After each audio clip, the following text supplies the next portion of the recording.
اب یاد رکھیے نبی بشر ہے، کیا ہے؟ ہم پر یہ اعتراض ہے کہ ہم نبی کی بشریت کا انکار کرتے ہیں، نعوذ باللہ من ذالک۔ ہم نبی کو افضل البشر کہتے ہیں، جو بشریت کا انکار کرے وہ کافر ہے، یہ عقیدہ ہے سنیوں کا۔ لیکن ہم اپنی طرح بشر نہیں مانتے، افضل البشر مانتے ہیں۔ کس طرح؟ قل انما انا بشر مثلکم، اس میں تو مقام مثلیت ہے، لیکن اگلے حصے میں مقام فضیلت بھی ہے تو بشر، لیکن رب کی طرف سے اس کے دل پر دئی ہو سکتے ہیں۔ سبحان اللہ، جس کو بڑے بڑے پہاڑ لو انزلنا هذا القرآن على جبل لرأيته خاشعا متصدعا من خشية الله، بڑے بڑے پہاڑ اس کلام کو نہیں اٹھا سکتے، محمد کثیروں سے۔ سبحان اللہ، یہ ایسا بشر ہے، ارے مقام فضیلت کو تو دے گیا، مقام فضیلت کو کیوں چھوڑ دیا؟ عقیدہ ہمارا مقام مثلیت پر ہونا چاہیے، اور اقرار ہمارا مقام مثلیت پر بھی ہونا چاہیے۔ مثلیت کا عقیدہ رکھنا اس لیے کافی ہے کہ اگر ماں نبی کی فضیلت کو ہی دیکھیں، فضیلت کو دیکھیں گے تو قرآن مجید میں وقالت اليہود عزیر ابن اللہ وقالت المسیح عیسی ابن اللہ، حضرت حسین علیہ السلام کی قوم نے ان کی مقام فضیلت کو دیکھا۔ حضرت عیسیٰ علیہ السلام کی قوم جو تھی، ان کی جو امت تھی، انہوں نے صرف نبی کی فضیلت کو دیکھا، فضیلت کو دیکھ کر انہوں نے رب کی توحید کا انکار کر دیا، حضرت عیسیٰ علیہ السلام کو رب کا دیکھا۔ یعنی کہ فضیلت کا اقرار کرنے سے بندہ مشرک ہو جاتا ہے۔ کیا ہو جاتا ہے؟ مشرک۔ جس نے ماں فضیلت کو دیکھا وہ تو مشرک ہو گیا۔ مشرک عیسیٰ علیہ السلام کی فضیلت کو دیکھا کہ مردوں کو زندہ کر جاتے ہیں، ہاتھ لگاتے ہیں، کوئی کے مریض جو ہوتے ہیں ان کو شفا ہو جاتا ہے۔ یہ عیسیٰ علیہ السلام اتنے پرانے مردوں کو زندہ کر رہے ہیں، جن کی فضیلت کو دیکھ کر ان کی جو قوم تھی انہوں نے ان کو رب کا بیٹا کہنا چاہیے۔ عزیر علیہ السلام کی قوم نے کیا کیا تو قرآن نے اس لکشے کو بھیجا کہ فضیلت ماں فضیلت کو دیکھ کر اس کو اپنانے والے مشرک ہو گئے۔ کیا ہو گئے؟ مشرک ہو گئے۔ یہ 5 گروہ قرآن مجید نے بیان کیے کہ نبی کی ذات کے ساتھ عقیدہ رکھنے والے جو 5 گروہ ان سب کے عقیدے کو قرآن نے بیان کیا۔ اب یہ تو مشرک ہوئے جنہوں نے فضیلت کو دیا، یہ نہیں کہا کہ عیسیٰ اللہ کے پیغمبر ہے، اللہ کے بندے ہیں۔ عزیر علیہ السلام کو بھی اللہ کا بیٹا کہا دیا، لہذا انہوں نے مقام فضیلت کو دیکھا تو مشرک ہو گئے۔ اب کافر کون لوگ ہوئے؟ کافر کون لوگ ہوئے؟ جنہوں نے مثلیت کو دیکھا، فضیلت کا انکار ہے۔ جس طرح آج کل نبی کی مثلیت کے ہر جگہ پر یہ بات ہوتی ہے کہ نبی کو ہماری طرح، یعنی کہ صرف مقام مثلیت کو لے لیا، اور قرآن مجید نے بیان کیا کہ قال الملأ الذین، سورہ شعراء اٹھا کر دیکھیے، حضرت شعیب علیہ السلام کی قوم کے کافر جو تھے، آیت نمبر 186 میں قال الملأ الذین کفروا من قومه ما نراک الا بشرا مثلنا۔ تو قرآن مجید نے کافروں کے عقیدے کو بیان کیا کہ وہ مثلیت کو دیکھتے ہیں، فضیلت کو دیکھتے ہیں۔ لہذا قرآن مجید نے مقام مثلیت کے پہلو کو اجاگر کرنے والوں کو کافر قرار دیا، اور مقام فضیلت کے پہلو کو اجاگر کرنے والے عقیدہ رکھنے والوں کو بعض فضیلت کا انہیں مشرک کرا دیا۔ کیا کرا دیا؟ مشرک۔ اب یہ کافر جو ہے ان کا عقیدہ پیارا، سورہ یاسین اٹھا کر دیکھیے، آیت نمبر 15 ہے، اس میں بھی قال الملأ الذین کفروا منکم ما نراک الا بشرا مثلک، لگائی کافروں میں کافر ہو گئے. کیا ہو گئے؟ نوح علیہ السلام کی قوم کے کافروں نے نبی کو کہا تو ہماری طرح کافر. اب نبی کو بشر دینا کافروں کا عقیدہ کرنے میں یہ کافروں کا عقیدہ ہے. آئیے یہ کافروں سے بڑا ہے شیطان لعین اس کا بھی عقیدہ. میں سورہ حجر 14واں پارہ اٹھا کر دیکھیے اس کی آیت نمبر 33 میں اس عقیدے کو بیان کیا کہ شیطان کو جب اللہ نے حکم دیا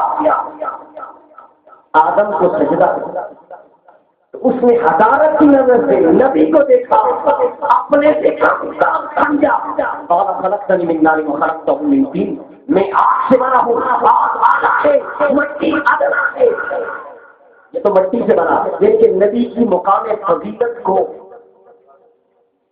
مقام مثلیت کو دیکھا یہ تو مٹی سے بنا ہے اور میں اعلیٰ ہوں اور نبی کو اپنے سے کم تر سمجھا حقارت کے ساتھ. اور کیا کہنے لگا کہ اکلی اصدہ بشر میں اسے کیسے سجدہ کروں گے. کیا ہے اب پتہ یہ چلا کہ نبی کو بشر کہنا یہ شیطان کا اس کا عقیدہ ہے شیطان کا. آئیے ذرا سورہ المؤمنون اس کی آیت نمبر 24. آپ کو پتہ ہے 24 کس کو کہتے ہیں؟ حروف ابجد میں اگر آپ دیکھیں تو 24 دیو بند کو علم العداد کو رسولہ دے لیکن آیت نمبر 24 ہے. اسی طرح آیت نمبر 33 ہے. اس کی آیت نمبر 34 آیت نمبر 33 میں سورہ مومنین کی آیت نمبر 33 میں نبیوں کو بشر دینے والے کافر جو تھے ان کے عقیدے کو بھی جلن دیا. اور سورہ ہجر اس کی آیت نمبر 33 میں شیطان کے عقیدے کو گئے کہ شیطان نبی کو بشر کہا. اور سورہ مومنون کی آیت نمبر 33 میں کافروں نے بھی نبی کو بشر کہا. اب نبی کی بشریت کو دیکھنے والے فضیلت کو چھوڑ کر فضیلت کی پہلو کو اجاگر کرنے والے کافر ہو گئے اور مثلیت کو چھوڑ کر جنہوں نے فضیلت کو دیکھا وہ مشرک ہو گئے. وہ مشرک اور ایک ایسا گروہ ہے جو متردد یعنی کہ نہ نبی کی ذات کو بڑھایا نہ بڑھایا نہ گھٹایا. کون لوگ ہیں جن کے بارے میں قرآن کے اندر مستقبین بین ذالک لا الہ الا اللہ لا الہ الا نہ ادھر کرے نہ ادھر کرے نہ خدا پیا نہ خدا کا رسول پیا. انہوں نے نہ نبی کی فضیلت کو بڑھایا نہ مثلیت کو بڑھایا. اس لیے وہ کیا ہو گئے؟ متردد ہو گئے منافق ہو گئے. کیا ہو گئے؟ منافق. اسی طرح مومنین کا یہ عقیدہ ہے کہ وہ نبی کی مثلیت کا اقرار کہتے ہیں کہ نبی کیا ہے؟ نبی بشر ہے اور ساتھ مقام فضیلت پر ہے مقام فضیلت پر ہے. اور جب نبی اللہ کا یہ کہہ دے کہ میں کچھ بھی نہیں ہوں میرے مصطفیٰ کریم نے فرمایا کہ میں کچھ بھی نہیں ہوں میں کسی چیز کا مالک نہیں ہوں یہ مقام عاجزی ہے.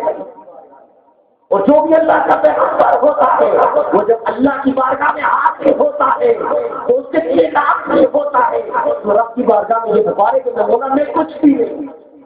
تو مصطفیٰ کریم جو سب کچھ ہونے کے باوجود جو اپنے آپ کو یہ کہتے ہیں کہ میرے پاس کچھ بھی نہیں ہے میں کسی چیز کا مالک و مختار نہیں ہوں ان کلمات کو اپنے اوپر آمادہ کرنا اس سے بڑی ضلالت اس سے بڑی گمراہی اور کوئی نہیں. ارے اس سوچ میں مصطفیٰ کریم کی مقام فضیلت کو دیکھو اس سوچ سے رب دکھانا چاہتا کس طرح رب قرآن مجید کے اندر میرے مصطفیٰ کریم کے چہرے کی قسم یعنی کہ رب نے انظر کیف فضلنا یعنی کہ کہا کہ نظر کرو صرف فضیلت پر ہمیں جھنجھوڑا رب نے جھنجھوڑا کہ تم نبی کی فضیلت کی طرف رہو. اقرار تو کر دیا کہ نبی بشر لیکن افضل البشر.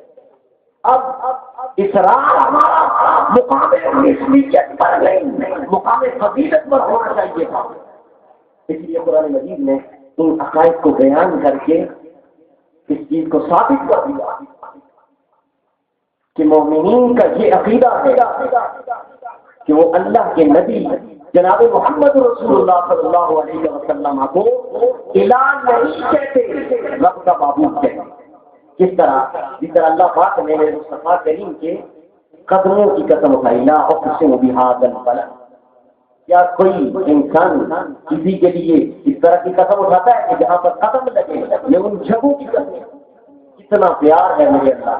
یہ مقام محبوبیت ہے، رب کے ہاں میں مصطفیٰ کریم کا جو مقام ہے، اس مقام سے ہمیں مصطفیٰ کریم کے مقام ہے.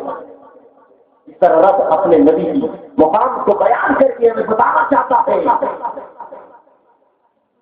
ارے تصور کیجیے وہ مصطفیٰ کریم جن کے چہرے کی قسم رب کا قرآن اٹھائے، جن کی زلفوں کی قسم رب کا قرآن اٹھائے، اور رب کا قرآن کے وقت محبوب تیرے تھوڑے چہرے. ارے مفسرین فرماتے ہیں کہ وقت کہ اللہ پاک نے اس سے کئی ترجمے علماء نے کیے کہ اللہ پاک اس وقت سے اس صبح کی قسم اٹھا ہے، مجھے اس چمکتے ہوئے اس صبح کی قسم. اب یہ کون سے صبح کی قسم اٹھا رہا ہے؟ صبح کتنی آتی ہے، کتنی صبح آتی ہے، لیکن یہ کون سی صبح ہے جس کی قسم میرا رب اٹھا رہا ہے؟ مفسرین فرماتے ہیں یہ اس صبح کی بات ہو رہی ہے جب مصطفیٰ کریم کا میلاد ہوا تھا، جس صبح کو آمینہ کا چاند دنیا میں تشریف لایا تھا. رب نے اس صبح کی قسم اٹھا کر لوگوں کو کہہ دیا والضحیٰ، محبوب میں اس صبح کی قسم اٹھاتا ہوں جب آپ دنیا میں تشریف لائے تھے. آگے واللیل اذا سجا، میں اس رات کی قسم اٹھاتا ہوں. اب یہ رات کون سی ہے؟ مفسرین فرماتے ہیں اس رات سے مراد معراج کی رات. نعرہ تکبیر،